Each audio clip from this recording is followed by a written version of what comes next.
은혜 받으실 하나님의 말씀은 룻기서 4장 7절로 12절에 있는 말씀입니다. 이 계시의 말씀을 읽을 때에 우리와 함께 하시는 주님의 음성으로 들려질 수 있기를 원합니다. 함께 낭독을 합니다. 옛적 이스라엘 중에는 모든 것을 무르거나 교환하는 일을 확정하기 위하여 사람이 그의 신을 벗어 그의 이웃에게 주더니 이것이 이스라엘 중에 증명하는 전례가 된지라. 이에 그 기업물을 짜가 보아스에게 이르되 내가 너를 위하여 사라 하고 그의 신을 벗는지라. 보아스가 장로들과 모든 백성에게 이르되 내가 엘리멜렉과 기련과 말론에게 있던 모든 것을 나오미의 손에서 산 일에 너희가 오늘 증인이 되었고 또 말론의 아내 모압 여인 룻을 사서 나의 아내로 맞이하고 그 죽은 자의 기업을 그의 이름으로 세워 그의 이름이 그의 형제 중과 그곳 성문에서 끊어지지 아니하게 하며 너희가 오늘 증인이 되었느니라 하니 성문에 있는 모든 백성과 장로들이 이르되 우리가 증인이 되나니 여호와께서 내 집에 들어가는 여인으로 이스라엘 집을 세운 라헬과 레아 두 사람과 같게 하시고 내가 에브랄에서 유력하고 베들레헴에서 유명하게 하시기를 원하며 여호와께서 이 젊은 여자로 말미암아 내게 상속자를 주사 내 집이 다말이 유다에게 낳아준 베레스의 집과 같게 하시기를 원하노라 하니라. 보아스는 나오미와 룻의 모든 기업을 사서 엘리멜렉의 대를 이어주기를 원했습니다. 그는 유력자이기 때문에 기업물을 짜의 자격을 갖추었고 힘도 있었지요. 또 베들레헴에서 갑부였기 때문에 돈도 있었습니다. 그런데 기업물을 짜의 자격 중에 하나가 가장 가까운 친척에게 우선권을 주는 것이었습니다. 그래서 보아스는 먼저 가장 가까운 친척에게 우선권을 주었지요. 그러나 그가 기업물을 일을 포기하게 되므로 이제 보아스는 여러 증인들 앞에서 이 일을 증명하고 보아스가 기업물을 짜의 자격을 획득하게 되어진 것입니다. 이제 보아스는 예루살렘 주민들 앞에서 이렇게 말합니다. 내가 룻과 결혼해서 엘리멜렉의 가정의 기업을 잇겠다. 자, 그럴 때 이 베들레헴에 있던 모든 사람들이 보아스와 룻을 축복한 것입니다. 오늘 우리가 함께 낭독했던 본문 말씀은 바로 이런 아름다운 이야기를 우리들에게 전해주고 있습니다. 먼저 우리는 신을 벗은 자에 대해서 생각해 보도록 하겠습니다. 자, 7절을 좀 봅니다. 7절, 다 같이 7절 시작.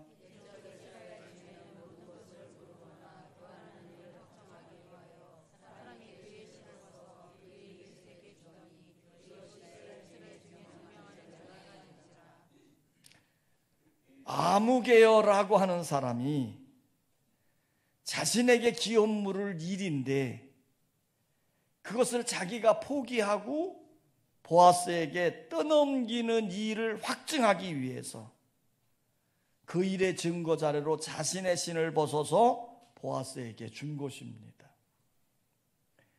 여기 보면 신을 벗는다 이런 행위가 나오는데요. 이 일은 소유권이나 지배권을 포기한다 그런 의미입니다. 그러니까 구약시대 때에는 이 신이나 발이 힘, 소유권, 지배권을 뜻했습니다. 출애굽기 3장 5절에 보면 하나님께서 시내산에서 모세를 만날 때 이렇게 말씀하시죠. 내가 선 곳은 거룩한 땅이니 내 발에서 신을 벗어라.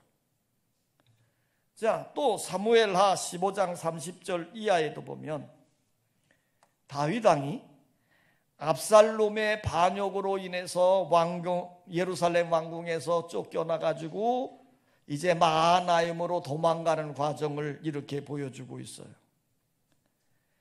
다윗이 감난산길로 올라갈 때에 그의 머리를 그가 가리고 맨발로 울며 가고 그와 함께 가는 모든 백성들도 각각 자기의 머리를 가리고 울며 올라가니라 그랬어요.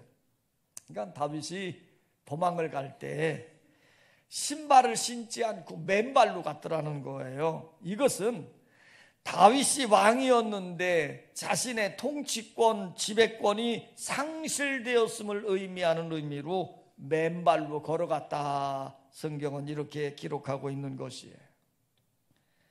이와 반대로 신을 신고 땅을 밟는다 하는 것은 소유권을 인정하는 것입니다. 신명기 1장 36절에 보면 갈렙은 온전히 여호와께 순종하였은즉 그가 밟은 땅을 내가 그와 그의 자손에게 주리라 그랬어요. 그러니까 갈렙이 밟은 땅을 하나님이 그 땅을 주겠다 이렇게 약속을 한 거거든요. 또 여호수아 1장 3절에도 보면 하나님께서 여호수아에게 이렇게 말합니다. 너희 발바닥으로 밟는 곳은 모두 내가 너희에게 주었노니 그랬어요. 그러니까 고대 이스라엘에서는 신을 벗거나 신을 신는 행위는 내 소유권을 인정하거나 혹은 포기한 행위로 간주되어졌던 거지요. 그러므로 지금 이 기업물을 짜가 자신의 신을 벗어서 보아스에 준 것은 그냥 감정대로 한 것이 아니라 그 당시의 전례를 따라서 행한 것입니다. 이 사람은 자신이 기업물을 이를 포기하는 행위로 신을 벗어서 보아스에게 준 것이지요. 자, 이렇게 자신의 기업물을 이를 포기했던 이 사람의 이름은 후대 사람들은 전혀 알지 못합니다. 다만 그를 뭐라고 부르지요? 아무개여라고 불릴 뿐입니다. 하지만 이 사람은요, 한 드라마의 엑스트라 정도의 역할을 할 인물은 아니었습니다. 그는 주연이 될 수 있고 주인공이 될 수 있고 축복의 사람이 될 수 있었던 사람이에요. 보아스는 그를 가리켜서 아무개여라고 불렀지만 룻기 저자는 그를 가리켜서 기업물을 짜라 이렇게 그를 부르고 있는 것을 볼 수 있습니다. 3장 13절에 보면 아침에 그가 기업물을 짜의 책임을 내가 이행하려 하면 좋으니 그가 기업물을 짜의 책임을 행할 것이니라. 여기 기업물을 짜라고 계속 말하죠. 4장 1절에도 보면 마침 보아스가 말하던 기업물을 짜가 지나가는지라. 여기도 보면 기업물을 짜가 지나간다 그랬어요. 4장 3절에도 보아스가 그 기업물을 짜에게 이르되 그랬고 4장 6절에도 그 기업물을 짜가 이르되 그랬습니다. 4장 8절에도 이에 그 기업물을 짜가 보아스에게 이르되 그랬어요. 룻기 저자는 그가 기업물을 짜라고 하는 사실을 전제로 하고 이야기를 엮어가고 있는 거예요. 하지만 그는 그가 기업물을 짜가 아니었습니다. 그는 기업물을 짜였지만 자신의 주어진 축복의 위치를 스스로 포기했던 것이지요. 그가 제일 첫 번째로 기업물을 자격을 가지고 있었는데 그 일을 포기하였기 때문에 실제로 그는 기업물을 짜가 되지 못하고 기업물을 짜라고 하는 호칭만 갖게 된 거예요. 쉽게 말하면 기업물을 짜였다라고 하는 이름만 갖게 되어졌더라는 거예요. 어쩌면 이 사람은 오늘날 이름뿐인 교인들, 이름뿐인 교회의 모습을 나타내는 것은 아닐까요? 그러면 이 아무개 씨가 왜 이름뿐인 사람이 되었을까? 왜 이름뿐인 교인이 되어졌을까? 따라서 그는 하나님 말씀보다 자기의 이익을 먼저 생각했다. 이 사람은 당시의 법으로 보면 당연히 마땅히 자신이 기업물을 일을 행해야 되는 사람이었어요. 그런데 자신의 이익을 두드려 보니까 별로 이익될 것 같지 않아요? 그래서 그 일을 거절해 버린 것입니다. 여러분, 우리가 믿음으로 살다가 당장의 이익만 생각하다 보면 축복의 기회를 놓치는 때가 종종 있는 거예요. 그러므로 우리는 항상 멀리 바라보고 축복을 바라보고 하나님의 뜻을 앞세우고 앞을 향해 나가는 여러분 되시기를 원합니다. 예수님은 죽기까지 고통을 당하시면서도 십자가를 바라보았고 십자가를 친히 지셨던 것을 우리는 생각해 보아야 됩니다. 왜 이 사람은 이름뿐인 사람이 되어졌을까? 따라서 합시다. 그는 하나님의 뜻보다 재물을 더 사랑했다. 오늘 본문 말씀을 잘 보면요, 이 기업물을 짜는 처음에는 내가 그 땅을 사겠다 그리고 나섰어요. 그런데 잠시 뒤에 내가 그 기업물을 일을 행하려고 한다면 롯이라고 하는 여인과 결혼해야 되고, 그리고 자식을 낳게 되어지면 그 아들은 엘리멜렉의 대를 이어야 된다 라고 말하는 순간 그는 가만히 생각해 보니까 자기의 물질에 많은 손해가 될 것 같아서 즉시 포기해 버린 거예요. 그러니까 물질에 대한 욕심이 기업물을 자의 일을 포기하게 했더라는 거지요. 그래서 결국 이 사람은 돈 때문에 놀라운 축복을 받고 역사적 인물이 되어지는 중요한 기회를 잃게 되어졌다는 거예요. 탐심이 그를 버려버렸다는 거예요. 따라서 합시다. 그는 말씀보다 잘못된 편견을 더 신뢰했다. 자, 이 사람 왜 이름뿐인 사람이 되었는가 하면요, 이 사람은 처음에 말을 듣고는 그럼 내가 기업물을 해야지, 당연히 그래야지, 그리고 대답을 해놓고는 그 다음에 문제입니다. 롯이라고 하는 여인과 결혼을 하고 아들을 낳으면 엘리멜렉의 대를 이어야 된다라고 하는 말을 듣는 순간 나는 못하겠습니다. 그리고 포기한 거예요. 이 사람이 포기한 이유 중에 하나가 뭐냐면 롯이라고 하는 여인이 모압 여인, 이방 여인이었기 때문이에요. 당시에 이스라엘 백성들은 모압 여인, 이방 여인에 대해서 부정적으로 생각을 했습니다. 율법적으로 봐도 이방인과의 결혼을 금지하고 있기 때문이거든요. 그래서 이 아무개 씨는 생각을 한 겁니다. 내가 룻이라고 하는 여인과 결혼하면, 모압 여인과 결혼하면 말론처럼 나도 잘못되는 것은 아닐까? 하나님의 진노를 받아서 또 죽게 되는 게 아닐까? 이런 생각을 가졌을 듯도 합니다. 그래서 그는 하나님의 중요한 뜻을 잃게 되어지고 자기의 편견, 자기의 생각으로 포기해 버렸던 거지요. 결국은 이 아무개 씨는 자기의 이익과 재물을 사랑하는 마음으로 자기의 편견에 빠져서 역사의 주인공, 축복의 주인공이 되지 못한 자가 되어졌더라는 거예요. 그러나 보아스는 룻을 선택하고 기업물을 짜의 일을 감당함으로 축복의 주인공이 되어집니다. 자, 그러면 이 보아스가 선택한 일에 대해서 생각을 해보겠습니다. 보아스는 기업물을 짜의 일을 확증하는데 아무개 씨하고는 완전히 다른 모습이에요. 자, 9절을 봅니다. 9절 다 같이 읽습니다. 9절 시작.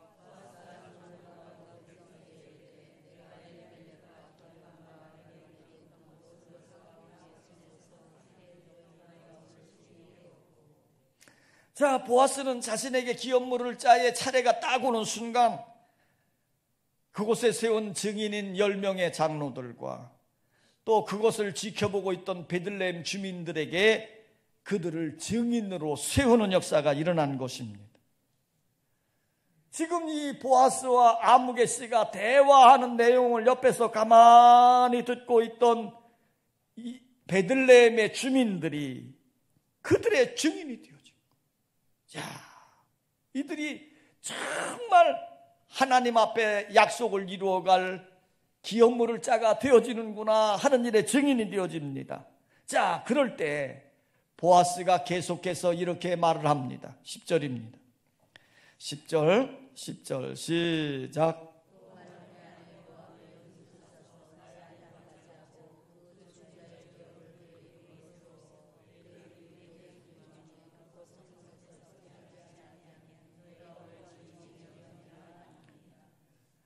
지금 보아스는 자신을 희생해서 엘레멜렉의 기업을 잊게 해 주겠다는 거예요. 보아스는 죽은 자의 기업을 잊게 하고 그들의 이름이 끊어지지 않게 하는 일에 관심을 가지고 있는 겁니다. 그러기 위해서 장로들과 베들레헴 주민들을 증인으로 세워서 이 일을 확증적으로 명확하게 하겠다는 거예요. 결국 이러한 증인으로 인해서 룻기라고 하는 책이 기록되게 된 것이고, 또 오늘날 우리에게도 이런 증언들이 전해짐으로 우리가 이 말씀의 의미를 생각하게 되어진 것입니다. 보아스는 기업물을 짜 1순위가 아니었습니다. 하지만 그는 기업을 무르고 룻과 결혼하여 그의 삶이, 그의 이름이 오늘날까지 우리들에게 알려지게 된 것이지요. 또한 그의 이름이 다윗의 족보와 예수 그리스도의 족보에도 기록되는 영광을 얻게 됩니다. 여러분, 이 보아스가 이런 놀라운 복된 인생의 삶을 살게 된 비결은 무엇일까?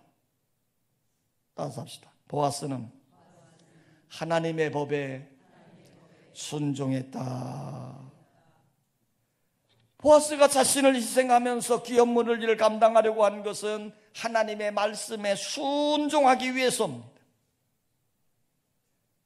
율법에는 기업물을 짜에 대해서 말을 하고 있고 그가 해야 될 역할까지 구체적으로 기록해 놓고 있기 때문이지요. 보아스는 자신에게 물질의 손실이 온다 할지라도 하나님의 뜻에 순종하는 믿음을 가진 것입니다. 이런 믿음을 가질 때 하나님의 복을 받게 되고 하나님의 놀라운 은혜를 경험하게 된 것이에요. 따라서 합시다. 보아스는 책임의식이 강하였다. 자, 첫 번째 기업물을 짜가 자신의 일을 회피하기 위해서 신을 벗어서 보아스에게 던져주었습니다. 그러니까 자신에게 주어진 책무를 보아스에게 넘겨줘 버린 거지요. 그러나 보아스는 첫 번째 기업물을 짜와는 완전히 다릅니다. 자신에게 주어진 일에 손해가 온다 할지라도 희생한다 할지라도 그는 그 일에 책임을 지려고 하는 믿음을 가진 자들이었습니다. 그래서 그 일을 확고하기 위해서 그 지역에 있는 장로들과 지역 주민들이 증인되어지기를 요청했고, 그는 당장 자신의 눈앞에서 이익보다는 하나님 앞에서, 역사 앞에서 부끄럽지 않은 인생을 살기를 원했던 것입니다. 그래서 보아스는 기꺼이 기업물을 일을 감당하게 된 것이지요. 그럴 때 그는 하나님의 놀라운 축복을 받게 된 것입니다. 따라서 합시다. 보아스는 물질을 가치 있게 사용할 줄 알았다. 보아스는 의지할 곳도 없는 두 가부를 행복하게 하기 위해서 자신의 재물을 기꺼이 사용했습니다. 자신에게 이익이 없어도 사랑하는 마음으로 기꺼이 주는 것이에요. 보아스는 자신을 위해서는 절약했습니다. 그는 부자였고 유력한 자였지만 직접 자신이 타작마당에 가서 함께 탈곡을 했고 밤에는 타작마당에서 고측을 지키기 위해서 잠을 자기도 한 사람이에요. 이렇게 해서 돈을 모으고 부자가 된 것이에요. 그러면 이렇게 힘써서 모아놓은 돈을 쓸 때에 그 돈이 얼마나 아깝겠습니까? 그러나 보아스는 기업물을 일을 감당하기 위해서 기꺼이 그의 재물을 희생하면서 그 일을 감당한 것입니다. 보아스는 바른 가치로 물질을 사용할 줄 알았다 하는 것이에요. 보아스는 물질이 많음으로 인해서 인색하지 않았고 물질 때문에 교만하지도 않았으며 물질이 필요할 때 적절히 사용할 줄 아는 자가 되어졌습니다. 첫 번째 기업물을 자가 물질의 손실 때문에 기업물을 일을 포기했다면 보아스는 물질의 손실을 가져오더라도 기꺼이 기업물을 일을 행하게 된 것입니다. 결국 보아스가 기업물을 일을 행함으로 룻과 나오미의 삶이 회복이 되어졌지요. 자기의 잃어버린 땅을 다시 되찾게 되었습니다. 이제는 이삭 줍는 가련한 과부가 아니라 기업을 다스리는 여인이 된 것이지요. 이제는 절망과 고통과 우울 필요가 없습니다. 웃음과 찬송과 즐거운 삶이 시작되어지기 때문이에요. 여러분, 보아스를 생각할 때에 룻과 나오미가 얼마나 사랑스러웠을까요? 룻과 나오미가 이제 보아스 때문에 그들의 삶이 얼마나 행복해졌을까요? 여러분, 우리의 신랑 되신 예수 그리스도를 여러분이 만남으로 여러분의 잃었던 과거의 모든 삶이 회복되어지기를 원하고 기쁨과 찬송과 행복 속에 살아가는 여러분의 삶이 되시기를 원합니다. 자, 이제 보아스가 나는 룻과 결혼함으로 엘리멜렉의 가정에 기업을 잇겠습니다 라고 선언하는 순간 베들레헴 주민들이 보아스와 룻을 축복하는 겁니다. 정말 축복하는 거예요. 여러분의 인생이 사람들에게 축복을 받을 수 있다는 것은 참 복된 일입니다. 지금 룻과 보아스는 그들의 첫 출발부터 축복을 받으며 나아간 것이지요. 자, 그러면 베들레헴 주민들이 이들을 축복한 내용은 무엇입니까? 그들이 받은 축복은 무엇입니까? 첫 번째 축복은 룻을 향하여 라헬과 레아처럼 되기를 원한다, 이렇게 축복을 했습니다. 11절이죠. 11절 다 같이 한번 읽습니다. 11절 시작.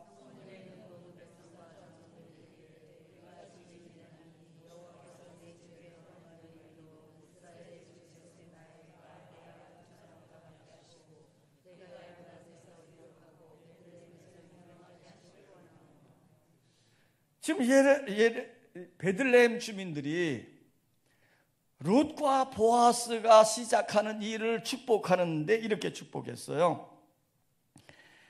라헬과 레아처럼 되기를 위해서 축복해 주었거든요. 근데 여러분, 우리가 창세기를 보면 첫 번째 족장이 누굽니까? 아브라함이죠. 아브라함의 아내가 누구예요? 사라죠. 두 번째 족장이 누굽니까? 이삭입니다. 이삭의 부인이 누구예요? 리브가입니다. 지금 라헬과 레아는 누굽니까? 세 번째 족장인 야곱의 부인이거든. 자, 그런데 지금 베들레헴 주민들이 사라와 리브가처럼 되게 해달라고 기도한 게 아니고 라헬과 레아처럼 되기를 위해서 축복의 기도를 드린 거예요. 왜 그랬을까?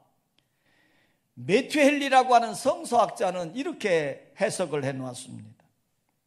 사라는 이삭 하나만을 낳았고 리브가는 두 아들을 낳기는 낳았는데 야곱 한 사람은 언약의 자손이고 에서는 언약밖에 아들이 되었다.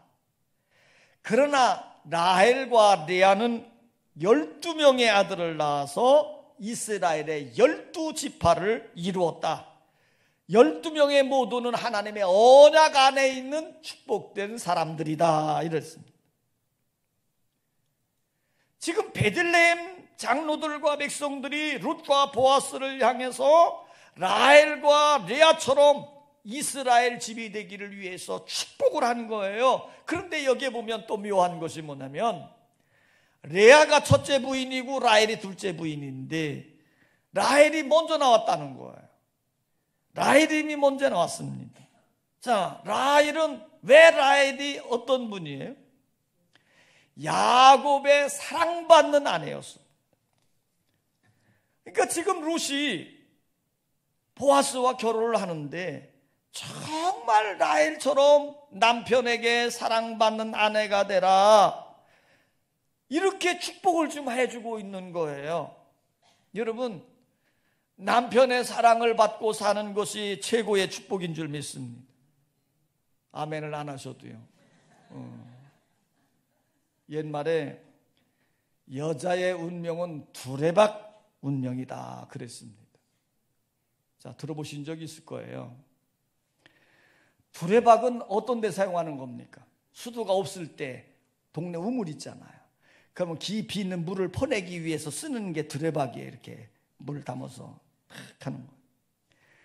그런데 물을 잘 깃는 사람은요, 그 두레박이 앞뒤 부딪히지 않고 물을 떠가지고 그대로 올려요.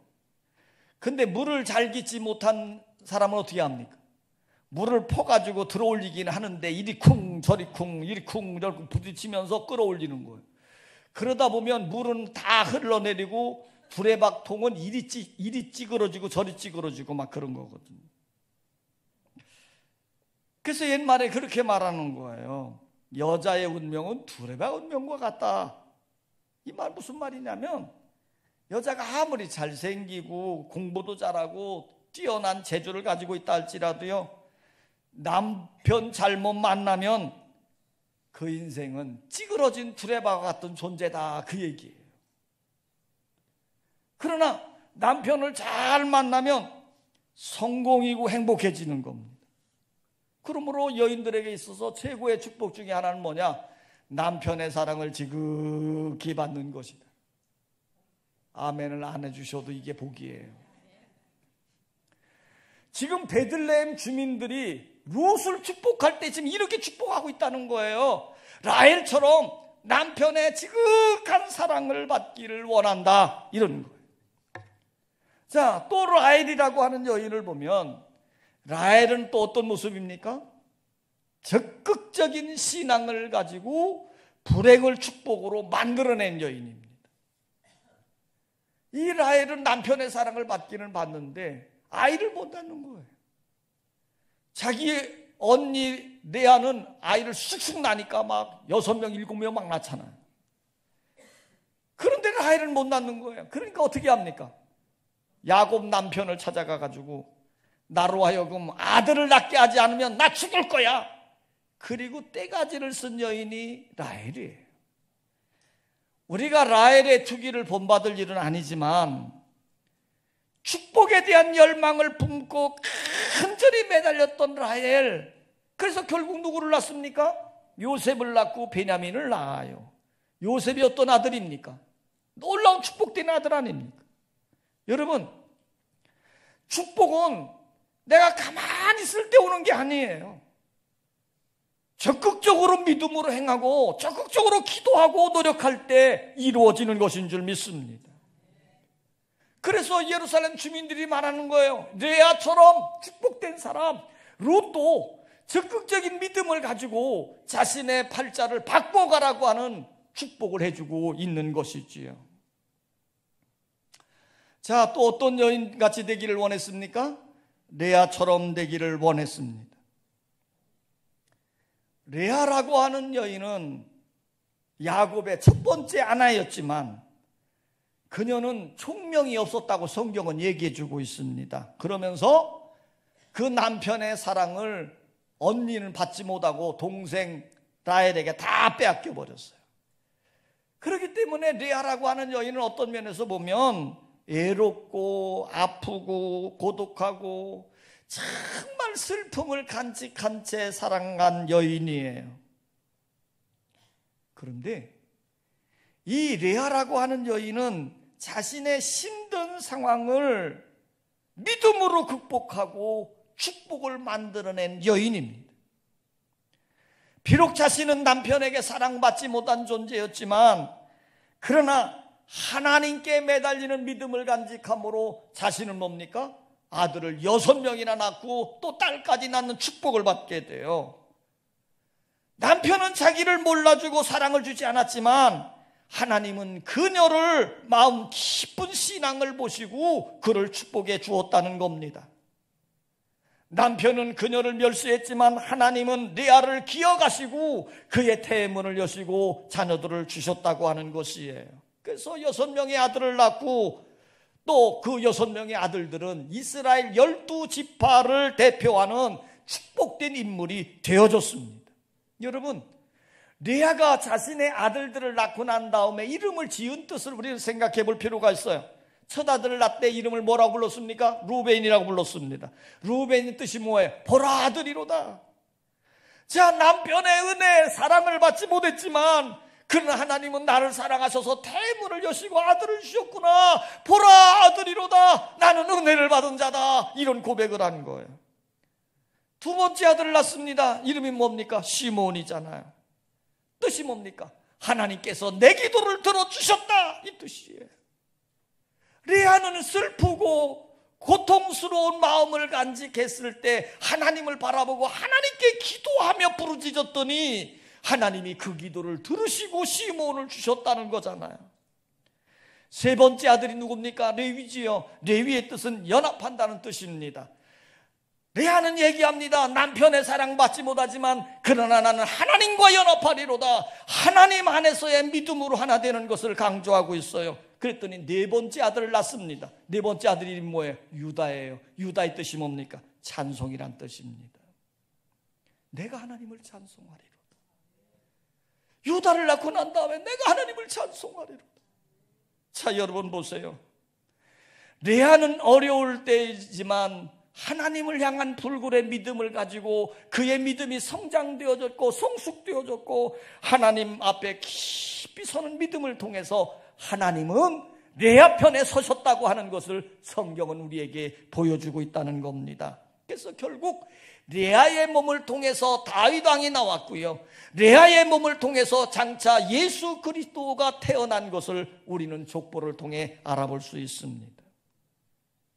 지금 베들레헴 여인들은 지금 보아스와 루스를 축복하면서 말하는 겁니다. 불쌍한 이방 여인 루시지만 내가 보아스의 아내가 된 것은 장차 레아처럼 하나님의 돌보심 속에 놀라운 복된 여인이 되기를 위해서 축복해 주고 있는 것이지요.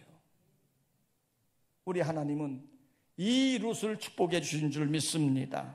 자, 그런데요, 이들이 축복한 내용은 또 보아스에게도 있습니다. 두 번째 복은 보아스가 유력하고 유명하게 되기를 위해서 축복했습니다. 11절을 더 봅니다. 중반에 보면 이렇게 되어 있어요. 내가 에브랏에서 유력하고 베들레헴에서 유명하게 하시기를 원하며 그랬어요.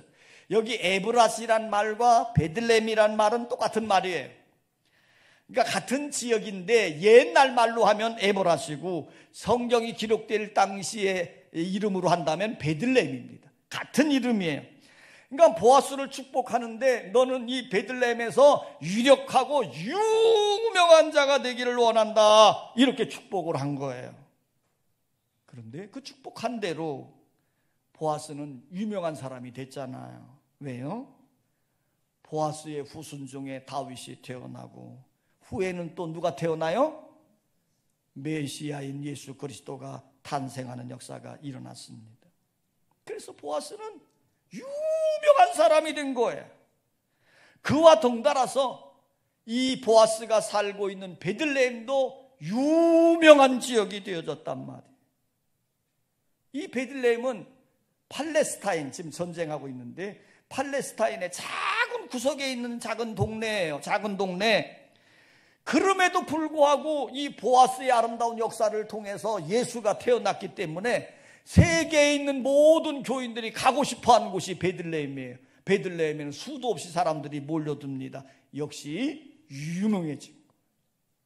여러분, 축복한 축복한 대로 되어진 것을 우리는 볼 수 있다 이 말이에요. 세 번째 축복은요, 다말이 유다에게 낳아준 베레스의 집과 같게 해달라고 축복을 했습니다. 12절입니다. 12절 다 같이 시작.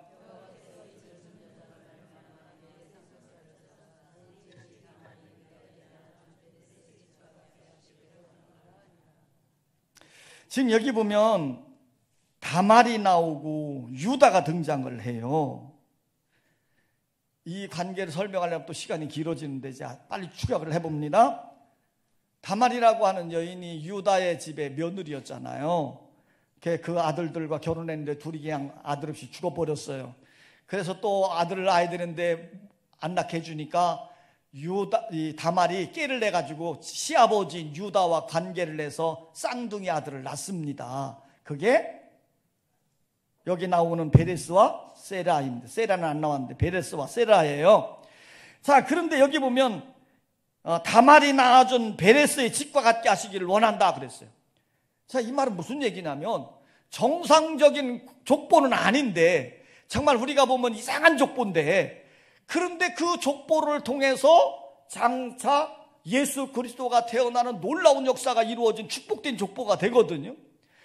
지금 보아스와 룻의 족보도 마찬가지입니다. 이방 여인이 들어와 가지고 또 족보가 되어지는 형상이 지금 여태까지 우리가 말씀을 들어본 거예요.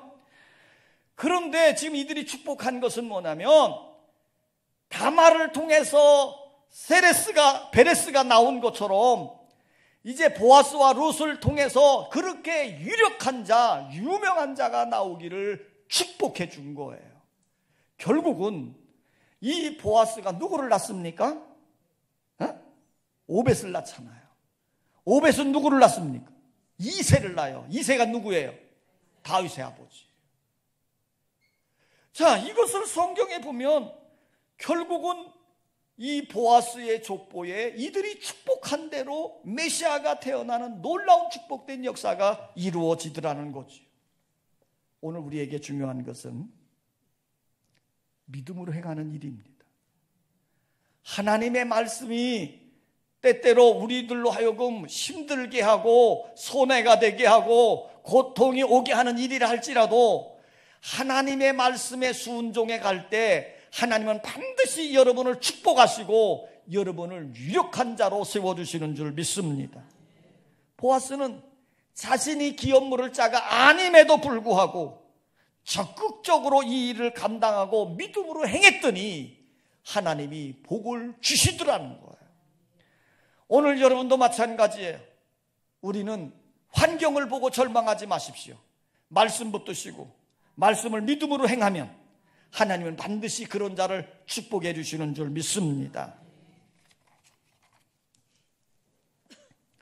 아버지 하나님, 우리가 살아가고 있는 삶의 현장을 보면 때때로 답답한 일을 당할 때도 있고 아파하고 힘들어할 때도 있고 절망 속에 주저앉고 싶을 때도 있습니다.